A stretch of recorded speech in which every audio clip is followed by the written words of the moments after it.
손흥민이 2023년 성탄절을 맞아서 팬들에게 큰 선물을 선사해 주었습니다. 손흥민이 18라운드 에버튼과의 홈 경기에서 리그 11호 골을 기록하였고 득점 순위에서도 2위까지 올라오면서 득점왕 경쟁을 계속 이어갈 수 있게 되었습니다. 토트넘은 행운까지 찾아오면서 에버튼을 2대1로 승리하면서 리그 4위로 오르게 되었는데 지금부터 이 소식 전해드리도록 하겠습니다. 토트넘이 상대할 에버튼은 리그 16위 팀이었습니다. 뭐 그럼 하위권 팀이니까 승리하는 게 뭐 당연한 거 아닐까 싶겠지만 에버튼은 징계를 받으면서 승점을 10점을 날려버렸기 때문에 하위권 순위일 뿐 12월 가장 뜨거운 팀으로 최근 4연승을 기록했고 그것도 무실점으로 4연승을 거둔 팀이었습니다. 토트넘은 17라운드까지 23실점을 했는데 오히려 에버튼은 27점으로 리그 4위권이었습니다. 이겼던 팀들도 첼시, 뉴캐슬이 포함돼 있었거든요. 그러면 당연히 경기할 수밖에 없는 팀이죠. 엔진 감독은 경기장 인터뷰에서 징계와 부상당한 선수들 외에는 모든 선수들이 출전 가능하다고 했고 당연히 주중훈련 영상에서 빠져 있으면서 살짝 소란이 있었던 손흥민도 아무 문제 없이 출전 가능하다는 의미였죠. 토트넘의 선발 라인업은 비카리, 골키퍼 포로 로메로 벤 데이비스, 에메르송, 사르 스킵, 존슨 클리셉스키 히샬리송 그리고 캡틴 손흥민이 선발 출전했습니다. 433, 4231 같은 포메이션이었습니다. 토트넘은 이른 열간 또 선제골이 터졌습니다. 샤리의 키패스 한 방에 존슨에게 찬스가 왔고 낮고 빠른 크로스의 히샬리송이 너무나 깔끔한 슈팅으로 골을 넣은 것입니다. 중앙의 히샬리송인 것은 뭐 당연히 알고 있었다 보니까 1년 반 동안 보지 못했던 스트라이커다운 골을 봤다 보니까 소름이 돋더라고요. 손흥민이 힘을 실어줬더니 정말 폼이 돌아오면서 3경기 연속 득점을 해버린 순간이었습니다. 히샬리송은 에버튼이 친정팀이다 보니까 세레머니를 하진 않았습니다. 대신 동료들과 손흥민이 매우 기뻐했죠. 에버튼을 상대로 골을 넣기 어렵다고 했지만 매우 이른 열간 득점을 하면서 올 시즌 토트넘만이 유일하게 전경기 득점을 이어가고 있는 중입니다. 살짝 아쉬운 건 손흥민이 스트라이커 위치였다면 요건 손흥민의 득점이 될 확률이 매우 높았을 텐데 살짝 뺏긴 느낌이 들더라고요. 그러면은 12분 동안 평점이 그리 좋지 않았습니다. 왜냐하면 볼을 몇 번 받지 못했으니까요. 오른쪽이 더 열려 있으면서 토트넘 기회를 만들었고 전반 17분에 존슨이 박스 안에서 강력한 슈팅을 했는데 선방이 막히면서 세건 볼이 흘러나왔습니다.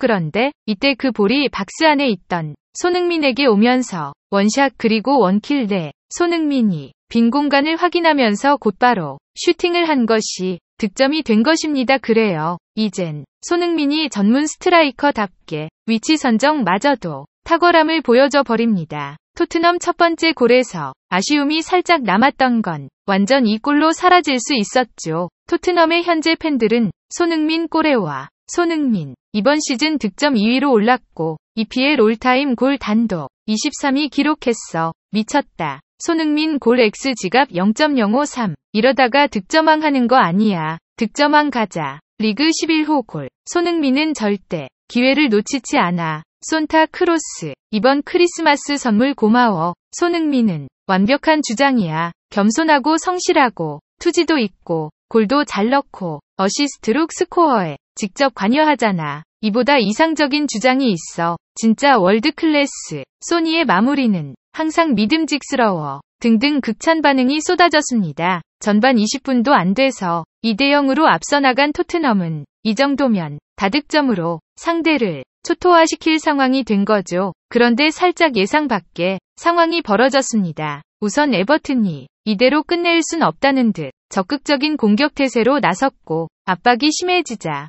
토트넘은 제대로 풀어나오지 못하면서 점점 밀리기 시작했습니다. 20분 동안은 70%의 점유율이었는데 점점 밀리더니 이후에는 거의 5대5였고 에버튼은 슈팅을 퍼붓기 시작했습니다. 정말 많은 위기가 있었는데 그때마다 비카리오의 슈퍼 세이브가 나왔고 실제로 전반전 평점은 골과 어시스트를 올린 선수들보다 손흥민보다 비카리오가 평점이 더 좋았습니다. 토트넘은 실적 위기를 벗어나면서 전반을 2-0으로 바칠 수 있었습니다. 그런데 에버튼에게 이 상황은 매우 치명적일 수 있었습니다. 사실 주중 경기로 카라바흐급 8강전이 있었기 때문에 토트넘보다 체력적으로 밀릴 수밖에 없고 전반의 체력 소비가 커지게 되면서 토트넘이 주도할 수밖에 없을 것으로 예상되었습니다.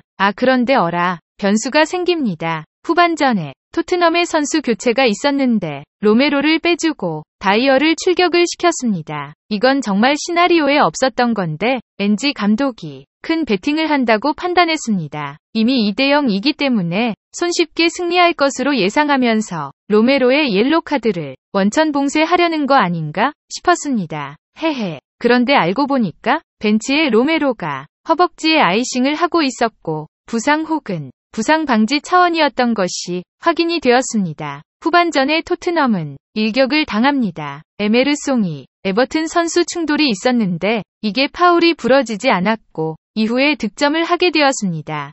득점 후에 손흥민은 강하게 주심에게 어필을 했고 다행히 VR을 통해서 골이 취소가 되었습니다. 에메르송이 몸싸움에서 밀렸던 게 아니라 무릎에 충돌이 있으면서 넘어진 것이 확인이 된 것입니다. 호우 살았다. 그런데 위기가 이 정도에서 끝이 아니었습니다. 10분에 에버튼 공격수 해리슨의 결정적인 슈팅이 골대에 맞고 나가면서 또 위기를 넘겼습니다. 완전 살얼음판이었습니다. 토트넘에게도 기회가 아예 없었던 건 아닌데 빅파드 선방에 막히기도 했습니다. 그런데 솔직히 후반전 토트넘은 과거의 토트넘처럼 보였습니다. 이게 원인이 뭐냐면 빌드업이 안 돼요. 3선에서 로메로 비스마의 비중이 매우 크고 비스마가 없어도 그래도 로메로가 해줬던 여유로운 패스로 풀어주기도 했었는데 로메로까지 없으니까 아니 스킵과 다이어로 그게 풀어지겠냐고요. 네, 그래도 꾸역꾸역 공격이 한 번씩 풀어질 때는 손흥민에게 슈팅 기회까지 일어나지 못하면서 득점을 하지 못하게 되었습니다. 솔직히 에버튼과 비슷한 전력처럼 보였습니다.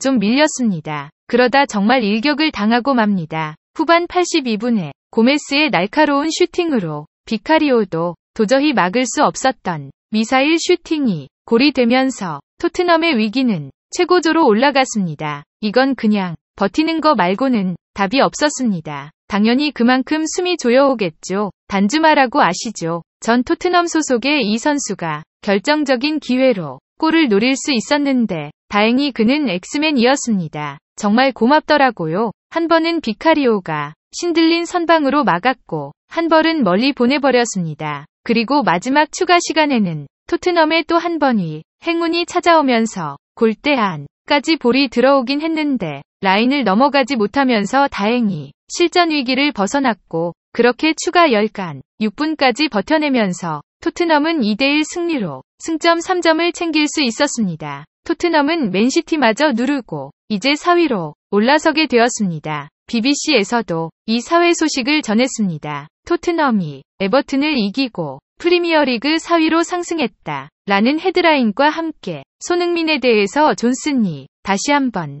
핵심적인 조연 역할을 하고 손흥민은 곧바로 토트넘의 장점을 배가시켰다. 선수들이 몰려들어 끼어들지 못한 상황에서 킥보드가 있는 곳으로 공을 밀어넣은 것은 손흥민이었다라고 평가했습니다. 손흥민은 평점 7.8점을 받았고 비카리오는 평점 7점으로 이 경기 누가 봐도 맘이었습니다. 우선 손흥민 골도 넣고 팀도 승리했으니까 이 정도면 만족스러운 크리스마스 선물 맞죠? 손흥민 땡큐. 네, 이제 다음 경기에서는 비스마 로메로도 돌아오니까 더 나아진 토트넘 경기 볼 수 있을 거예요.